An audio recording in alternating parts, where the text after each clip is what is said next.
Hello and welcome. I hope you're well and you've had a great week wherever you are in the world. So let's get into it, because today I'm going to be talking about why your competitors are winning, and it's not because they're better.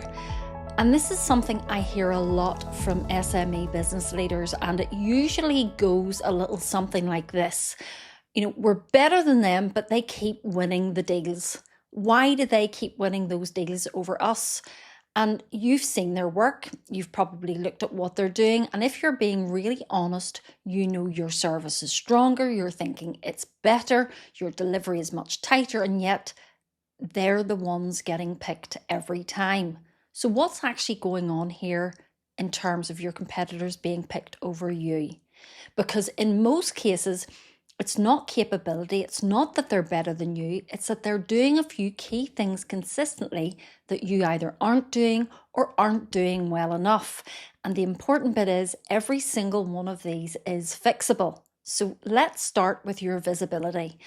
Most SMEs focus on being good, better, with better service, a better delivery, better results, and all of that matters, but buyers don't choose from the entire market. They choose from what they can see. So if your competitor is consistently visible and you're not even going to be considered. They're showing up on LinkedIn, they're appearing in search, they're part of the conversation. And they're therefore being the ones that are recommended. They're in the frame. And if you're not in the frame, you don't get picked.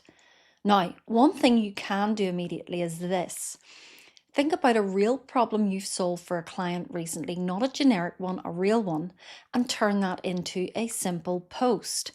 Explain what the issue was, why it happened, what most people got wrong, and what to do instead, and then do that again the following week. And that's how visibility starts, not with perfection, but with relevance. The second thing is consistency. You might genuinely be better, but your competitor is more consistent, and consistency builds familiarity, and familiarity builds trust. They don't need to be brilliant every time, they just need to be there often enough that people recognise them. So when that problem pops up, they think of them. Whereas most SMEs dip in and out, they post for a few weeks, stop when things get busy, and then restart when the pipeline drops. And every time you stop, you reset momentum back to zero. So what do? Open your calendar, block 2 slots a week, one to write, one to post and engage, and commit to that for the next 4 weeks. Don't overcomplicate it, just show up, but keep showing up. Consistency isn't about volume, it's about reliability.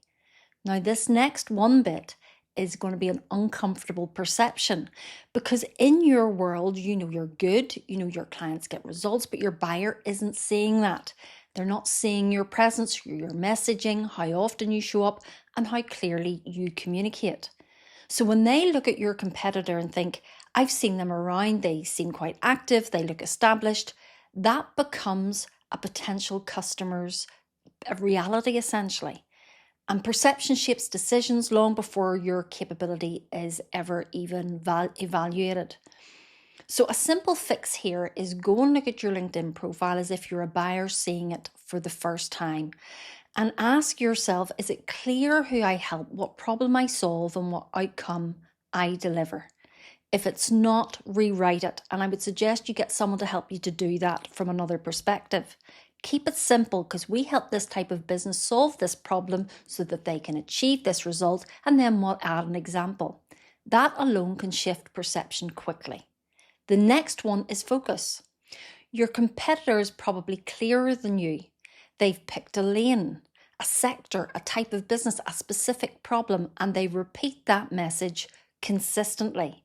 So when the right person sees it, it lands. This is for me. A lot of SMEs do not do that. They stay broad, they try to appeal to everyone, and in doing that, they dilute everything.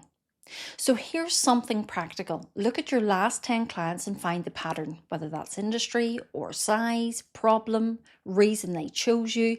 Then pick one segment and speak directly to them for the next 30 days. Not forever, just for the next 30 days. And if you feel like you're narrowing your market, but what you're actually doing is increasing your relevance. Now, let's talk about where deals are actually won, which is in the intent. So this is the moment where someone is actively thinking, I need help with this. So your competitor is showing up there. They're in the search. They're in AI results. They're visible on LinkedIn when someone is searching. And in many cases, they're reaching out directly. So when an intent actually appears, they're already in front of the buyer. And if you're not, you're automatically going to lose by default. A simple exercise that you can do now is to take the problem you solve, search it on Google, then ask ChatGPT the same question and see who shows up. If it's not you, that's your gap. Then create one piece of content that answers that exact question clearly. That's how you start showing up at intent. Now, this is the big one, and this is around systems. Your competitor likely has a system, not random marketing or not occasional activity. They've actually got a system backing that up. They know who they're targeting, how they start conversations, how they nurture them, how they follow up, and how they convert. Everything connects. Most SMEs don't have that. They have a little bit of activity over here and a little bit of activity over there, but no real structure. And without structure, you don't get predictability. So here's what to do. You need to map it out.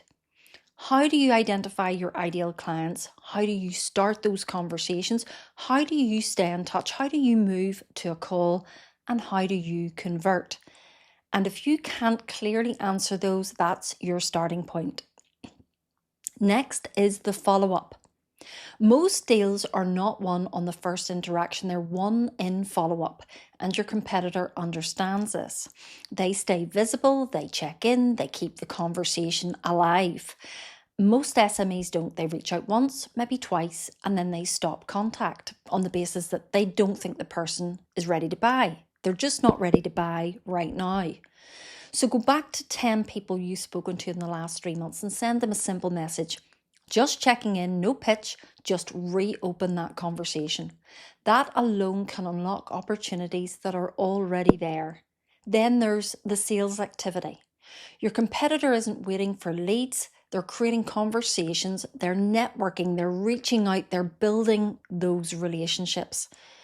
And when you combine that with visibility, you then get momentum. So set a simple target, 5 new conversations per week, not leads, actual real conversations, track it and stick to it. And finally, the last thing I'm going to go through is clarity. So your competitor likely makes it easier to say yes. Their offer is clear, their process is simple, the next step is obvious. People want pointed to doing the right thing. Most SMEs make it harder than it needs to be, and confusion creates hesitation, and hesitation kills deals. So take your offer and write it in one sentence, then ask what happens next, how does someone engage, and what do they get? If it's not really obvious, simplify it. So when you step back and look at this properly, you're not losing because your competitor is any better than you.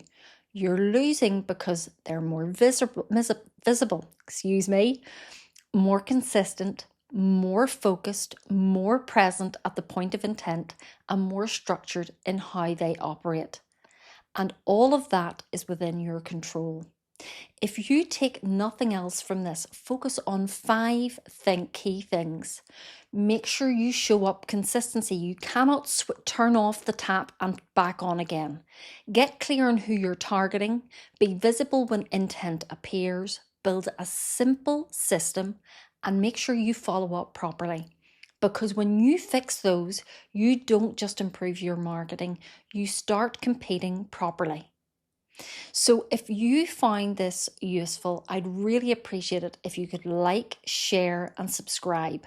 And if you know someone who's sitting there thinking we're better than them, but they keep winning, send this to them. And if you have any questions, by the way, that you've come up with during this podcast, just put them in the chat and I will make sure that I respond to them. And thank you, and I'll see you next week.